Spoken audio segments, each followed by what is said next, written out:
এটি দুষ্টু আহমেদ এবং তার বড় বোন ফাতেমার গল্প। একদিন কড়া গরমে বাগানে পানি দেওয়ার সময় আহমেদ খেয়ালই করেনি যে ছোট্ট একটা চড়ুই তাকি খুব কষ্ট পাচ্ছে। আহমেদ যখন পাখিটাকে খোঁচা দিতে গেল, ফাতেমা তাকে থামিয়ে বলল, আহমেদ, সব প্রাণীকে আল্লাহ ভালোবাসেন, এদের কষ্ট দিতে নেই। আহমেদ অবাক হল, পাখি কিও ভালোবাসা? পাখি তো শুধু একটা পাখি। সে মনে মনে ভাবল। সে ছুটে গেল মায়ের কাছে।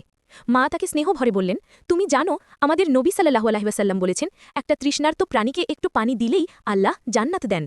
জান্নাতের কথা শুনে আহমেদ দারুণ খুশি। সে বলল, আমিও জান্নাতে যেতে চাই, আমি এখন থেকে সব পশু পাখিকে ভালোবাসব। সে তাড়াতাড়ি বাটিতে পানি নিল এবং বাবার কাছে জানতে চাইল, কোথায় রাখলে পাখি নিরাপদে খেতে পারবে। বাবা খুশি হয়ে বললেন, সাবধান, ছায়াযুক্ত জায়গায় রাখো। আল্লাহ চান আমরা যেন তাঁর সৃষ্টিকে আরামে রাখি।